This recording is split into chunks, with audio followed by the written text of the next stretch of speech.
fiery shield around them.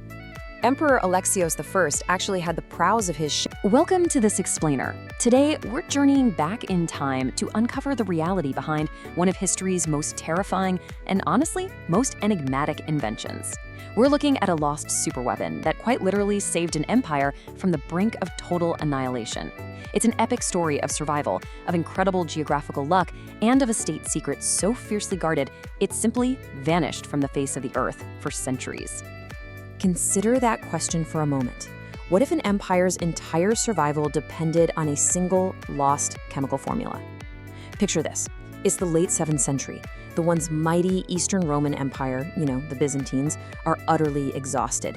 They've been bled dry by decades of grueling wars with the Sassanid Persians. And now? Now they face an unstoppable new tide. Within a single generation, Syria, Palestine, and Egypt have all fallen to the rapidly expanding Arab caliphates. And now, the enemy fleets are sailing straight for the heart of the empire itself, the great, supposedly impregnable capital city of Constantinople. The human stakes here are absolutely unimaginable, because if the city falls, the empire ends, full stop. But Constantinople didn't fall. Instead, it unleashed hell on earth. Section 1. A flame on the water. The terror of the siphon. Okay, let's dive into this. Medieval naval warfare was, generally speaking, a brutal close-quarters affair. You rammed enemy ships, you fired off volleys of arrows, and you boarded them for hand-to-hand combat. But suddenly, the Byzantine Navy introduced a weapon that fundamentally broke all the rules of engagement. They deployed these bronze tubes, known as siphons, mounted right on the prows of their specialized ships called dromons. From these tubes, they projected a stream of liquid fire that engulfed enemy fleets before they could even get close. And this brilliantly illustrates the sheer sensory horror of the weapon. We can look to the memoirs of the Lord of Joinville. Now, he was witnessing a later Arabic version in the 13th century, but his description captures the visceral dread perfectly. He described a tail of fire as big as a spear, a noise like the thunder of heaven, and a light so blinding it turned night into day. Just imagine that for a second. You're a sailor on a wooden ship, watching a roaring, liquid flame arc through the sky, crashing onto your deck, and then realizing with absolute horror that the water around you is also burning. So, how did they get this? Well, salvation arrived in the form of a Syrian refugee. Right as the Muslim fleet set out to conquer Constantinople, a brilliant architect and chemist named Kallinikos fled to the Romans from Heliopolis.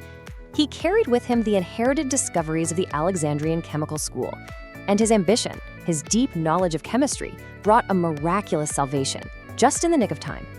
He devised a system to project the sea fire directly onto the Arab ships, burning them with all hands on board. This terrifying technological leap decisively repelled the siege. The entire empire was saved by the mind of a single refugee. Section 2. The height of dominance. A century of unmatched power. This stunning victory kicked off the absolute peak of Byzantine naval supremacy. For centuries, Greek fire acted as an impenetrable, fiery shield around them. Emperor Alexios I actually had the prows of his ships carved into the heads of lions and fierce land animals. They were cast in brass and iron, gilded with gold, and the bronze siphons were routed directly through the open mouths of these metal beasts. As the fleet bore down on the enemy, it seriously looked as though these golden monsters were quite literally vomiting a whirlwind of fire. And modern scientific recreations reveal the true, terrifying lethality of that siphon. When correctly pressurized and ignited, the liquid projected from these devices reached temperatures of roughly 1,400 degrees centigrade. To put that into perspective, that is over 2,500 degrees Fahrenheit. It's an absolute inferno. That is hot enough to melt certain metals, let alone completely obliterate a wooden ship and its crew in mere seconds. Now, what's really interesting about this information is that it wasn't magic. It was a highly advanced medieval flamethrower system defined by distinct properties that we've gathered from historical texts. First off, it burned relentlessly on water. Second, it was a liquid substance, not just a solid projectile wrapped in burning cloth like you might see in a movie. Third, the discharge was accompanied by loud thunder and thick, blinding smoke. And fourth, it was nearly impossible to extinguish. Actually, pouring water on it often made it spread like wildfire. The texts claim you could only smother it with sand, strong vinegar, or old urine. Yeah, you heard that right. This wasn't just a fire, it was a complex chemical reaction that totally defied the natural instincts of any sailor desperately trying to save their ship. Section 3. The secret and the slip. The fatal flaw of extreme paranoia.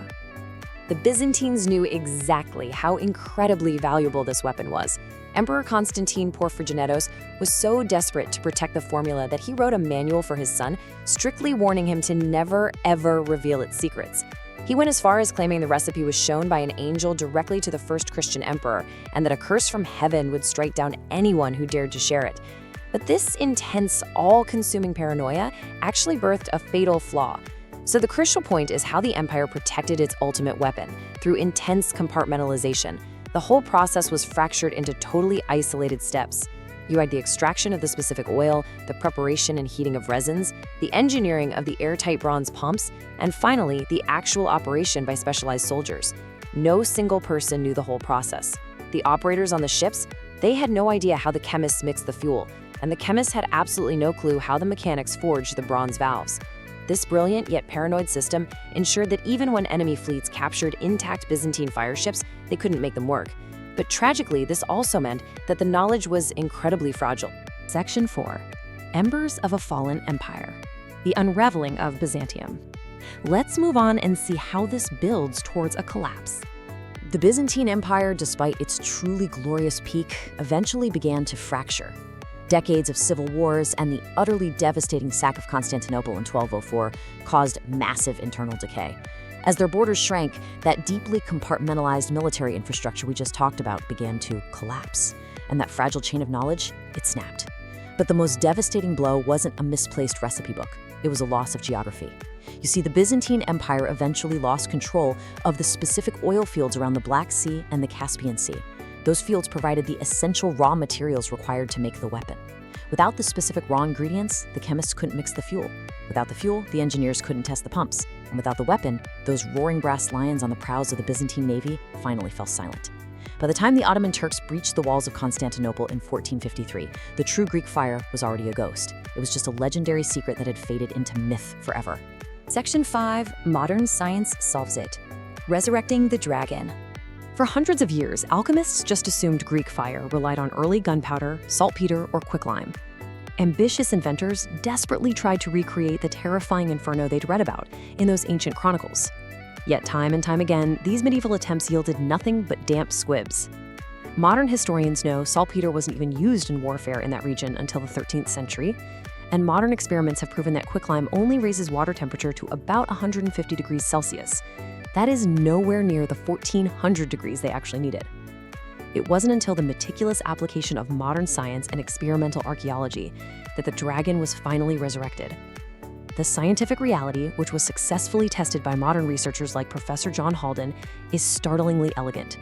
It was essentially an ancient form of napalm. It relied on light crude oil thickened with pine resin, and it was delivered through a brilliantly engineered pressurized siphon. And here is the ultimate key to the centuries-old mystery. The true secret wasn't some magical divine recipe. It was a geographical anomaly. The Byzantines just happened to have access to a very specific type of light crude oil from the Black Sea region. Unlike heavy Texas crude or California tar pit seepage, which has to be heavily distilled to ignite properly, this specific regional petroleum was naturally high in kerosene fractions. It evaporated slowly. This meant it stayed a sticky liquid during transport, but ignited fiercely and adhered to literally everything it touched. It burned on water, simply because oil floats on water. That loud thunder the historical text mentioned, that was just the pressurized gas escaping the bronze pump, and the thick smoke was the burning pine resin. It wasn't magic, it was chemistry and geography working together in perfect, terrifying harmony. So, what does this all mean? Well, the lost superweapon of the Byzantine Empire wasn't magic, and it wasn't stolen by enemies.